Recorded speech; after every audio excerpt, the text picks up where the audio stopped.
سلام كما يصنحو كبرات تخاتلت نلوم قدام عسرا لكاتيت 2026 زتدالو حدش زيناتات حيزالكم قريبا لخو مكتتالكم يعدم فلما كندبتاتو أبدوب إثيوبيان سودان تمال استفزأمه كبيد متقعت درون زملكاتن ناب تግራይ ከይኣቱ ዝኽልከሉ ዘለዉ ጋዜጠኛታት ዘመልከተን ኣብ ከተማ ዓሰብ ኣኼባ ከም ዝተኻየደን ማሕበራዊ ፍትሒ ፍልስፍና ኤርትራ ከም ዝኾነ ከም ዝተገለጸን ግብፅን ኬንያን ኣብ መዕቃብ ማይ ኒል ከም ተሰማምዓን ኣብ ናይጀርያ ዓቀባዊ እምነት ሰባት ይኣስር ከም ዘሎን ሩስያ ናይ ኒኩለር መጥቃዕቲ ከም ዘሎ ከም ዝገለጸተን ፕሬዝዳንት ኣሜሪካ ዶናልድ ትራምፕ ሎሚ ንግሆ ኣብ ልዕሊ ኢራን ከቢድ መጥቃዕቲ ክፍጽም ከም ዝኾነ ደጊሙ ከም ዘጠንቀቐን زبلون كالو تنزحبرو حدشت زيناتات حزنالكم قريبنا لنا نچانلنا سابسكرايب بمقبار كسامو داتا ختكاتلونا بخبر نعدمكم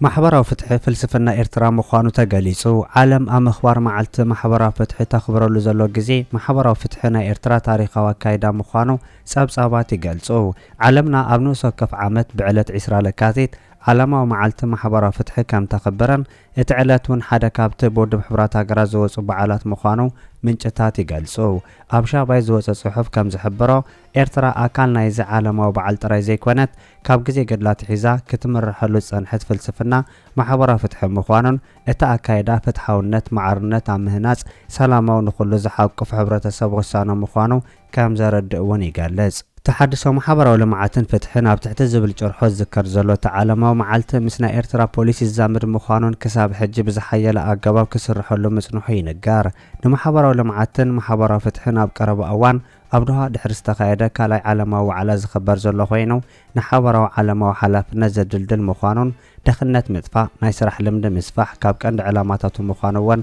تقاليسو الله نخل زخون حبرة سبن مهنا زعلما أفتح معارنات متحجازة مخبار سو أو مسالاتن زتا مسرة حبرة سب كهلو زي سرح علامة وسرعات كمسرة وسانو مخوانو أبتا أقاتام كجلس إنكالله ناير ترى سفيح رديت كاب سفيح إبت حبرة سب زمنج مخوانو وان تقاليسو أبدوب سودان إثيوبيان بستفزأم متقعت سوال بونفاريت حدا سب كم زموتا تقاليسو أبدوب إثيوبيان سودان تركب كتما كرموك سودان بسبب بونفاريت استفزأم متقعت تمال حدا سب كم زموتا ما كان زينا فرنسا نسب السلطان بمتقاس حبيرو اتتصابصاب وسيخون تمتقعت بحيلتات كلتف دقف كم زي تفزأم زغلص خوينو انت خونغن سب السلطان سودان نتمنጭ ابزهبو مغلصي ابزوبا اباي سودان اب تركب دوبايت كتما كرموك بزغاطم متقعت سبب بونفاريت حدا سب كم زموتان كالس شمانته كم زقسلون 16 أبايت كم زعانون حبيرام أما حدار كتما كرمك كابزوصو مغلصي اتمتقعت قبل علت كم مازيا 2023 جميرو مسراي سودان زواغا زلو حيلتات RSF كم استفزأم خسيسو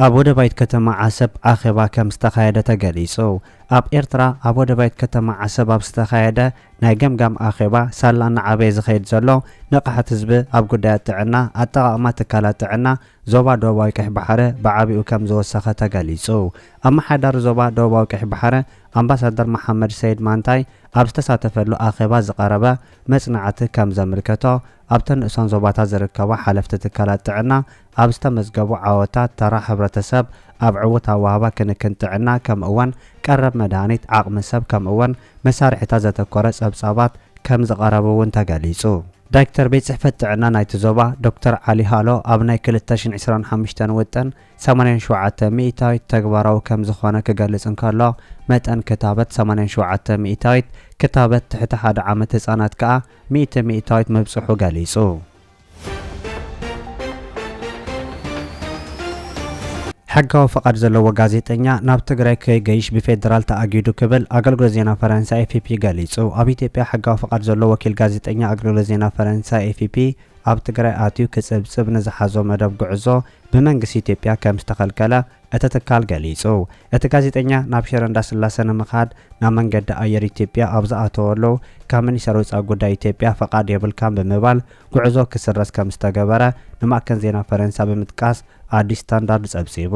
አማዕረፋ ነፈርታ አዲስ አበባ ዝርከቡ አባላት ድሕነት ንምንታይ ተባሂሎም ክሕተቱን ካለው እዚ መምርሒ ካብ ትማል ወይ ከዓ ካብሎም ጀሚሩ ተግባራዊ ዝግበር ዘሎ ትእዛዝ ይክብሉ መልሲ ከም ዝሃቡ ተጋሊጹ ጉጅለ ደወልቦ ጋዜጠኛታት ሕጋዊ ፍቃድ ንዘለዎ ወኪል ኤፍፒ መንግስቲ ኢትዮጵያ ዝኸልከለሉ ኣገባብ ምጥሓስ መሰል ምርከብ ሓበሬታ ብምባል ዝገለጸ ኮይኑ ምዝኣታ ሓይዙ ቀደም ክብልወን ሰለስተ ኣብዚ ሃገር ሰርሑ ጋዜጠኛታት ሮይተርስ ፍቃድ ስርሖም ክሕደስ ከም ዘይከኣለ 5 ጋዜጠኛታት ኣብ ቀይዲ ከም ዘለው ካልኦት ክልተ ወኪላት ዶቼ ቬለ ፍቃድ ስርሖም ከም ተሰረዘ ብምግላጽ ኩነታት ዓውዲ ሚድያ ዝሃገር ኣብ ዘተሓሳስብ ብርኪ በፂሑ ኣሎ ክብል ገሊጹ ኣሎ። እዚ ከምዚ ኢሉ እንከሎ ኩነታት ትግራይ ሕጂ እውን ብብዙሓት ሚድያታት ዓለም ይፅብፀብ ዘሎ ኮይኑ ድሕሪ ወግእ ጸለምቲ ኣብ ሰሜን ኢትዮጵያ ዘሎ ኩነታት ኣቓልቦ ሚድያታት ዓለም ከረክብ ክኢሉ ኣሎ።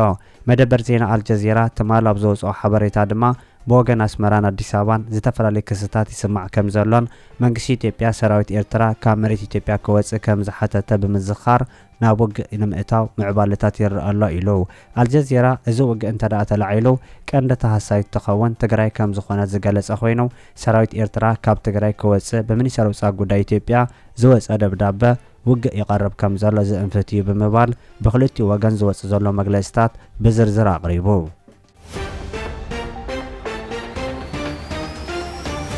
ግብፅን ኬንያን ኣብ ምዕቃብ ማይ ኒል ከም ተሰማምዓ ተገሊጹ። ግብፅን ኬንያን ኣብ ምዕቃብ ማይ ኒል ከም ተሰማምዓ ዝሕብሮ ወገናት ኣብ መንጎ ክልቲአን ሃገራት ዝተፈጠረ ስምዕ ወሳነ ምዃኑ ተገሊጹ።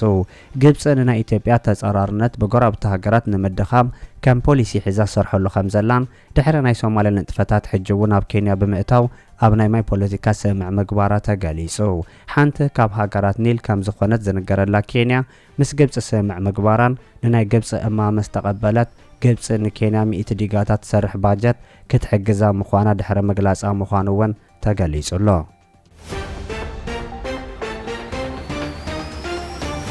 ኣብ ናይጀርያ ዓቃባዊ እምነት ሰባት ይኣስር ከም ዘሎ ተገሊጹ። ኣብ ናይጀርያ ኣብ ሰሜናዊ ክፋል ናይቲ ሃገር ብሰንኪ ዘይንቡር ኣካየዳ ጾም ረመዳን 9 ኣመንቲ ኣብ ትሕቲ ቀይዲ ከም ዝኣተው ካብቲ ከባቢ ዝተረኸበ ምንጪ ይገልጽ። ናይቲ ከባቢ ጸጥታ ብእምነት እስልምና ስርዓት ፖሊሱ ዝምራሕ ምዃኑን ገና ጾም ረመዳን ኣብ ምጅማሩ ነቲ ክቡር ጾም ኣይጾምኩምን ተባሂሎም ኣብ ቀዳማይ መዓልቲ ረመዳን ክበልዑ ዝተተሓዙ 9 ኣስላም ኣብ ትሕቲ ቀይዲ ኣትዮም ከም ዘለው እቲ ስርዓት ይሕብር። ሕጊ ሸሪዓ ኣብ ብዙሓት ኣስላም ዝነብሩሉ ከባቢ ናይጀርያ ገና ዝውትር ሕጊ ምዃኑን ጎኒ ጎኒ ሲቪላዊ ሕጊ ከም ዝስርሐሉውን ናይቲ ከባቢ ምንጭታት ክሕብሩ እንከለው ኣብታ ዝበዝሐ ተቐመጥቲ ኣመንቲ እስልምና ዝኾኑላ ግዝኣት ካኖ ሕጊ ሸሪዓ ጎኒ ጎኒ ሲቪላዊ ሕጊ ክትግበር ዘተባብዕ ምዃኑ እውን ይንገር። ኣብቲ ከባቢ ዝርከብ ፖሊስ ፍሉይ ሕግታት ከም ዘለዎን ኣብ ትሕቲ ቀይዲ ዘእትዎም ሰባት እንተለይ ጾም ዘይጾሙ ምዃኖም ዝሕብሩ ናይቲ ከባቢ ወገናት እቶም ሕሳባ ተባሂሎም ዝፍለጡ ፖሊስ ነቶም ዘይጾሙ ዝንገረሎም ኣመንቲ ኣብ ቀይዲ ከእትዎም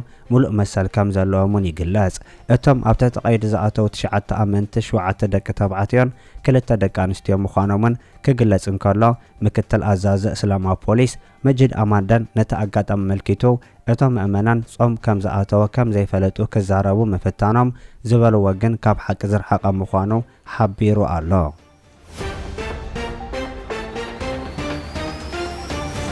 ናይ ኒኩለር መጥቃዕቲ ከም ዘሎ ሩስያ ገሊጻ። ሩስያ ኣሜሪካ ኣብ ልዕሊ ኢራን ክትወስዶ ንትኽእል መጥቃዕቲ ኣብ ግምት ብምእታው ኢራን ካብ ኩሉ መልስታት ክትቁጠብን ሰላማዊ ፍታሕ ከተናድም ምጽዋዓ ተገሊጹ። ናይ ሩስያ ናይ ሚኒስትሪ ወፃኢ ጉዳይ ሰርጌይ ላቭሮቭ ኣብ ዝሃቦ መግለጺ ኣሜሪካ ኣብ ልዕሊ ኢራን ወጢናቶ ዘላ መጥቃዕቲ ኣዝዩ ዓቢን ኣዕናዊ ክኸውን ምዃኑ ብምግላጽ ኢራን ካብቲ መዓት ክድሕን ቅድሚ ዝኣገር ኣካየዳ ከተማሓይሽ ፀዊዑ ኣሎ። ኣሜሪካ ኣብ ልዕሊ ኢራን ከቢድ መጥቃዕቲ ከተካይድ ምዃና ድሕሪ ምጥቃሳ ሩስያ ጥራይ ዘይኮነ ብዙሓት ሃገራት እውን ነቲ ሃገር ዘጥንቅቓ ዘለዋ ኮይነን ፖላንድ ዝርከበን ሃገራት ዜጋታተን ካብቲ ሃገር ብቁልጡፍ ክወፁ ምእዛዘን እውን ተገሊጹሎ። ናይ ሩስያ ሚኒስትሪ ወፃኢ ጉዳይ ኣብ ዝሃቦ መግለጺ ኣብ ልዕሊ ኢራን ዝፍጸም መጥቃዕቲ ጽቡቕ ውፅኢት ከም ዘየምፅን ኣብ ትሕቲ ቁፅፅር ኣህጉራዊ ኤጀንሲ ኣቶሚክ ዝዓፀንሐ ትካላት እውን ከም ዝተጠቕዐን ኣብ ልዕሊ ትካላት ኒኩለር ኢራን መጥቃዕታት ተኻይዱ ከም ዘይሰርሕን ክሕብር እንከሎ ኣብዚ ቀረባ ግዜ ናይ ኒኩለር ሓደገኛ መጥቃዕቲ ከይፍጸም ኣስጋእ ኮይኑ ከም ዘሎ ሓቢሩ። ኣብ ውሽመጥ ዓረብ ዘሎ ኩነታት ብሓዊ ምጽዋት ኮይኑ ከም ዘሎ ዝገለጸ እቲ ሚኒስትሪ ወፃኢ ጉዳይ ኣብቲ ዞባ ዝርከባ ወሽመጥ ፋርስ ሃገራት ዓረብን ኣዝዩ ኣሰካፊ ኮይኑ ከም ዘሎ እውን ክሕብር እንከሎ ኢራን ምስ ጎረብቲ ሃገራት ንጸንሐ ዝምድና ናብ ዝሓሸ ብምምላስ ኣብቲ ከባቢ ሰላም ከተስፍን ከም ትኽእል ክሕብር እንከሎ ብፍላይ ምስ ስዑድ ዓረብ ብምሽራኽ ኣብቲ ከባቢ ርግኣት ንምፍጣር ክሰርሕ ከም ትኽእል ወሲኹ ገሊጹሎ። እዚ ከምዚ ኢሉ እንከሎ ፖላንድ ኣብ ኢራን ዝርከቡ ዜጋታታ ኣብ ውሽጢ 7 ሰዓታት ብቕልጡፍ ክወፁ ድሕሪ ምእዛዛ ናይ ኣሜሪካ መጥቃዕቲ ጭቡጥ ኮይኑ ከም ዘሎ ናይታ ሃገር ቀዳማይ ሚኒስትር ብወግዒ ነቲ ሓበሬታ ብምሃብ እውን መጥቃዕቲ ኣሜሪካ ቀዳም ክፍፀም ዝተባሃለ ዓብ ተኽእሎ ከም ዘሎ ምንጭታት ይገልጹ። እዚ ከምዚ ኢሉ እንከሎ ፕሬዚዳንት ኣሜሪካ ዶናልድ ትራምፕ ምስ ኢራን ስምዕ ድሕሪ 10 መዓልታት ክግበር እዩ ወይ ድማ ኣዝዩ ሕማቅ ኩነታት ከጋጥም ክብል ኣጠንቂቑ። ፕሬዚዳንት ኣሜሪካ ዶናልድ ትራምፕ ኣሜሪካ ምስ ኢራን ኣብ ስምዕ ክትበጽሕ ድያ ወይስ ኣብ ልዕሊ ቴህራን ወተሃደራዊ ስጉምቲ ክትወስድ ኢሉ ንስተሓተቶ ምናልባት ኣብ ዝቕጽሉ 10 መዓልታት ዓለም ክትዕዘብ እያ ኢሉ። ትራምፕ ኣብቲ ዝመስረቶ ቦርድ ሰላም ጋዛ ፈላማይ ኣኼባ ኣብ ዘስምዖ መደረ ምስ ኢራን ብዛዕባ ኒኩለራዊ ፕሮግራማ ዝካየድ ዘሎ ድርድር ዘለዓለ ኮይኑ ትርጉም ዘለዎ ስምዕ ክንገብር ኣለና እንተዘይኮይኑ ሕማቅ ነገራት ከጋጥም ይክብል ብትረአ ጠንቂቑ። ብኻልእ ዜና ድማ 6 ተወሰኽቲ ነፈርቲ ኣሜሪካ ናብ ማእከላዊ ምብራቅ ክኸዳ ከም ዝተረኣየ ተገሊጹሉ። ብውሕዱ 6 ወተሃደራዊ ነፈርቲ ኣሜሪካ ኣብ ህቡብ መርበብ ሓበሬታ ምክትታል በረራታት ፍላይት ራዳር 24 ተረኣየን ካብ ኤውሮፓ ናብ ማእከላዊ ምብራቅ ከም ዝተጓዓዛ እውን ተገሊጹሎ። ብኻልእ ዜና ፕሬዚዳንት ኣሜሪካ ዶናልድ ትራምፕ ንኢራን ምርጫ ከም ዝሃባን ኢድካ ምሃብ ወይ ድማ ኩናት ክትመርጽ ከም ዘለዋ ሓቢሩ። ፕሬዚዳንት ኣሜሪካ ዶናልድ ትራምፕ ንመንግስቲ ኢራን ጽኑዕ መጠንቀቕታ ብምሃብ ኣብ መንጎ ብሰላማዊ መንገዲ ኢድ ምሃብን ወይ ድማ ብወተሃደራዊ ስጉምቲ ኩናት ሓደ ክትመርጽ ኣፍሊጡ። እዚ ዝተዋሃበ መግለጺ ድሕረታ ማእከላዊ ምብራቅ እናገደደ ዝኸይድ ዘሎ ወተሃደራዊ ምንቅስቓሳትን ወጥረታትን ዝመጸ ኮይኑ ምምሕዳር ትራምፕ ንኢራን ካብ ትገብሮ ዘላ ንጥፈታት ክትቆጠብ ናብ ስምዕ ክትመጽእ ዝለዓለ ጸቕጢ ይገብር ኣሎ።